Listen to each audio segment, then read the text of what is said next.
रेखाखंड है। अगर हम लोग इसको समद्विभाजित करते हैं, समद्विभाजित तो करना आ गया है आप लोगों को, तो कम बात करते हुए हम लोग समद्विभाजक खींचेंगे इसका, यानी कि समद्विभाजित करेंगे इसको हम। तो हमने रेखाखंड को समद्विभाजित किया और समद्विभाजक बिंदु को, समद्विभाजक रेखा को हमने मिलाया, तो यहाँ पे 90 डिग्री का कोण बन जाता है। एक यह हुआ, समद्विभाजक आप करेंगे तब भी 90 डिग्री का कोण बनेगा। अच्छा, दूसरी बात, अगर आपको यहाँ निकालना है, यहाँ पे अगर 90 डिग्री खींचना है, यहाँ पे तो आप यहाँ पे निडिल लेंगे। निडिल लेने के बाद में आप एक चाप लेंगे, मीडियम चौड़ाई का चाप हुआ।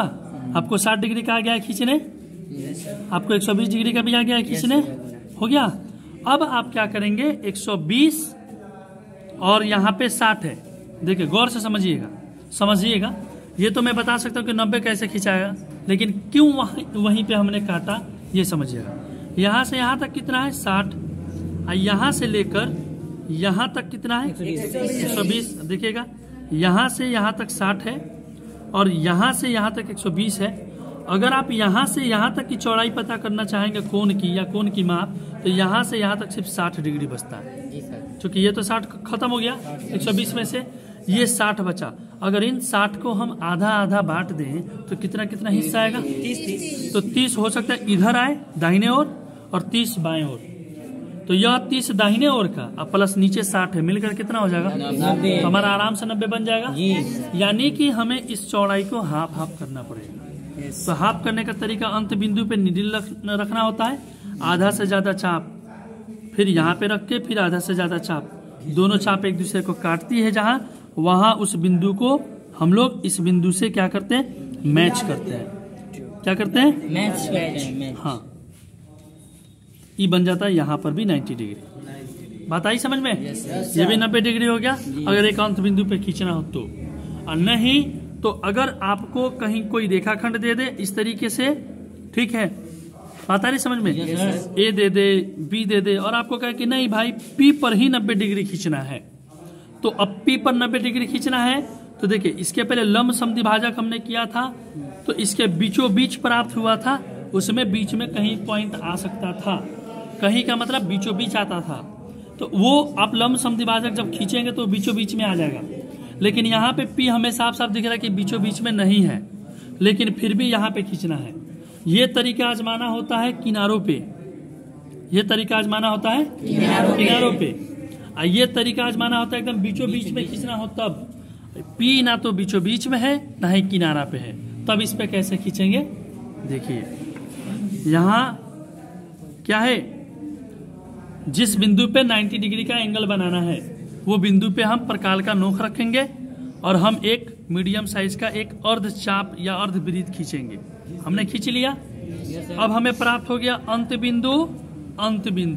अब अंत बिंदु ये पूरा यहाँ से यहाँ तक सरल रेखा पर बना है, तो 180 डिग्री का कोण है।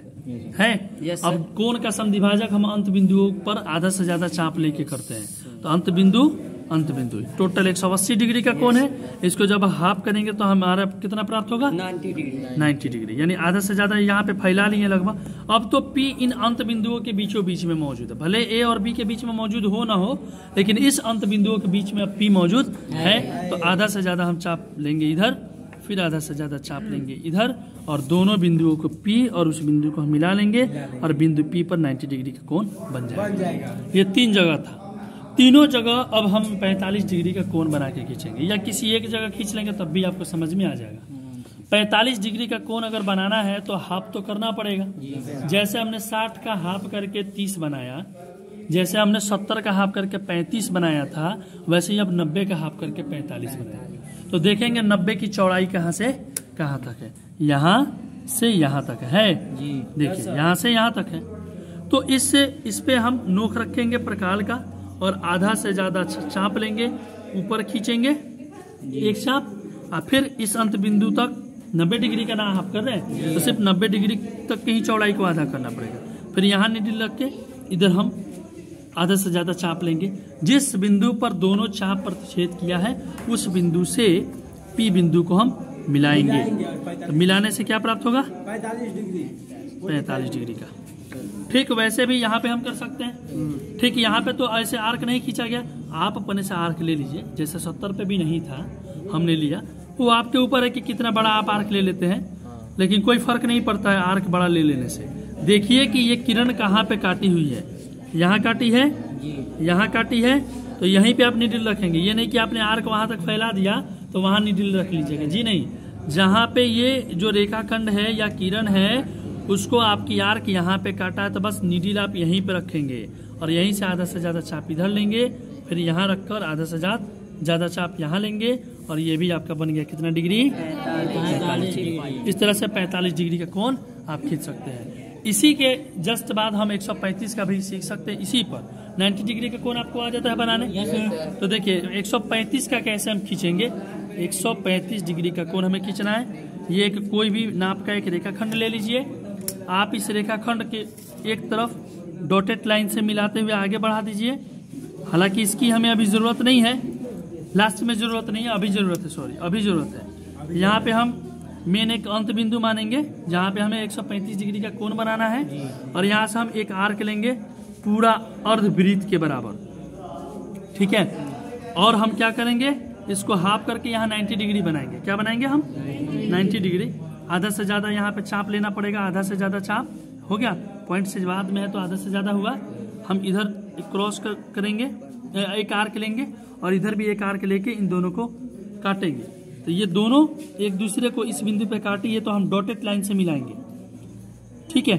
हमने डॉटेड लाइन से मिलाया, हमें इधर भी 90 प्राप्त हुआ और इधर भी 90 प्राप्त हुआ। हम इस 90 को हाफ करेंगे, इस साइड में जिधर डॉटेड लाइन है उधर हम 90 को हाफ करेंगे। तो 90 को हाफ करने के लिए एक नीडल यहाँ रखना पड़ेगा अंत बिंदु पे। अभी मैंने सिखाया कि कैसे हम 45 बनाते हैं, सेम हमें 45 ही बनाना है इधर। और दूसरा यहाँ पे, कहाँ पे, ये जो आर्क आपको 90 डिग्री की रेखा को थोड़ा करीब करके दिखाइए, यहाँ पे काटा हुआ, यहाँ पे हम नीडल रखेंगे, ऊपर वाला नहीं नीचे वाला, यहाँ पे, ठीक है। और यहाँ पे हम एक आर्क ले लिए, आर्क दोनों एक दूसरे को काटा, उसको अब हम डॉटेड लाइन नहीं बल्कि पूरा फुल लाइन से हम मिलाएंगे।